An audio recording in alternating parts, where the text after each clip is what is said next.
বেতার সিলেট। এবারে শুনুন আমাদের স্থানীয় বাংলা সংবাদ। আসসালামু আলাইকুম। বাংলাদেশ বেতার সিলেট সংবাদ পড়ছি মোহাম্মদ মাসুম আহমদ। বিশ্ব ভোক্তা অধিকার দিবস আজ। বিশ্বের অন্যান্য দেশের ন্যায় বাংলাদেশেও দিবসটি পালন করা হচ্ছে। প্রতিবারের ন্যায় এবারও বাংলাদেশের জাতীয় ভোক্তা অধিকার সংরক্ষণ অধিদপ্তর দিবসটি পালন করছে। সাবেক মার্কিন প্রেসিডেন্ট জন এফ কেনেডি কংগ্রেসে ভোক্তাদের স্বার্থ রক্ষার বিষয়ে বক্তৃতা দেন। ভোক্তাদের 4টি অধিকার বিষয়ে তিনি আলোকপাত করেন। এগুলো হলো নিরাপত্তার অধিকার, তথ্য প্রাপ্তির অধিকার, পছন্দের অধিকার এবং অভিযোগ প্রদানের অধিকার। দিনটি ছিল 15 মার্চ 1962।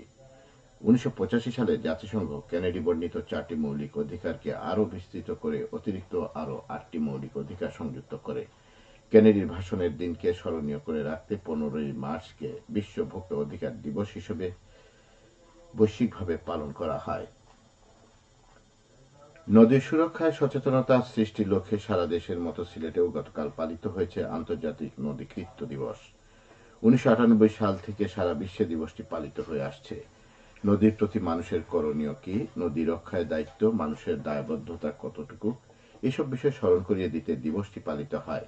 এ উপলক্ষে সরকারি বেসরকারি আয়োজনে র্যালি, আলোচনা সভা ও সচেতনতামূলক প্রচারণা সহ নানা কর্মসূচি পালন করা হয়েছে।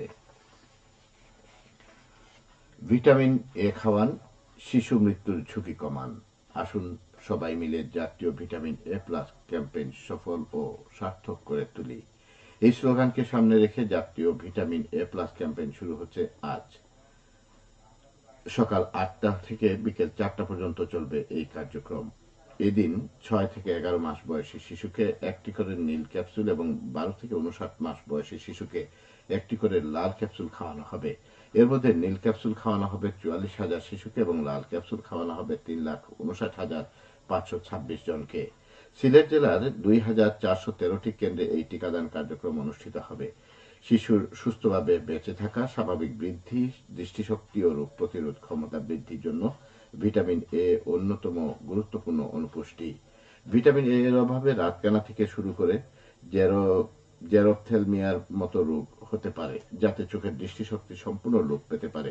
ভিটামিন এ শুধুমাত্র অপুষ্টিজনিত অন্ধত্ব থেকে শিশুদের রক্ষা করে তাই নয়, ভিটামিন এ শিশুর রোগ প্রতিরোধ ক্ষমতা বৃদ্ধি করে, ডায়রিয়ার ব্যাপ্তিকাল ও জটিলতা কমায় এবং শিশু মৃত্যুর ঝুঁকি কমায়।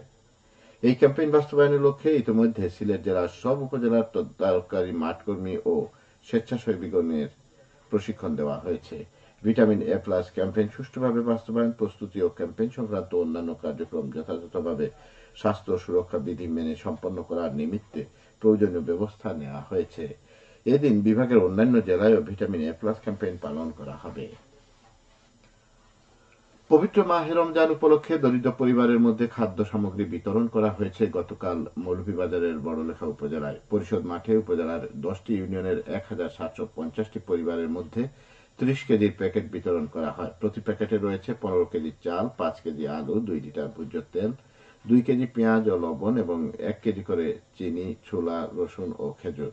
এ সময় জনপ্রতিনিধি সহ স্থানীয় গণমান্য ব্যক্তিবর্গ উপস্থিত ছিলেন। বড়লেখা প্রবাসী কল্যাণ সোসাইটি এই উদ্যোগ নেয়।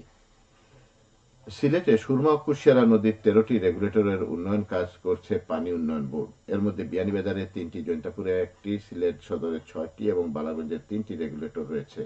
সব মিলিয়ে খাল খনন হবে 6,000 মিটার। এই প্রকল্পের কাজে ব্যয় হচ্ছে 6,43,00,000 টাকা। মৌলভীবাজার সদর উপজেলার জগৎশ্রী গোপালকৃষ্ণ এম সাইফুর রহমান ডিগ্রি কলেজের একাডেমিক ভবনের নির্মাণ কাজ শেষ হয়েছে। এতে ব্যয় হয়েছে প্রায় 2 কোটি টাকা। 5 তলা ভিত বিশিষ্ট 3 তলা এই ভবন নির্মিত হয় শিক্ষার্থীদের পাঠদান সহ অন্যান্য সুযোগ সুবিধা বৃদ্ধি পেয়েছে। শিক্ষা প্রকৌশল অধিদপ্তর তা বাস্তবায়ন করে। সাহরি ও ইফতারের সময়সূচি। সিলেট ও পার্শ্ববর্তী এলাকায় আজ ইফতার সন্ধ্যে 6:05 এবং আগামীকাল সেহরির শেষ সময় ভোর 4:42। সবশেষে আবহাওয়া। সন্ধ্যে 6টা পর্যন্ত পূর্বাভাসে বলা হয়েছে সিলেট সহ পার্শ্ববর্তী এলাকায় আজ কোনো সতর্কবাণী নেই এবং কোনো সংকেত দেখাতে হবে না। আজ সিলেটে সূর্যোদয় হয়েছে 6:02 এবং সূর্য অস্ত যাবে সন্ধ্যে 6:01। সংবাদ শেষ হলো। আমাদের পরবর্তী স্থানীয় সংবাদ প্রচারিত হবে বিকেল 4:30।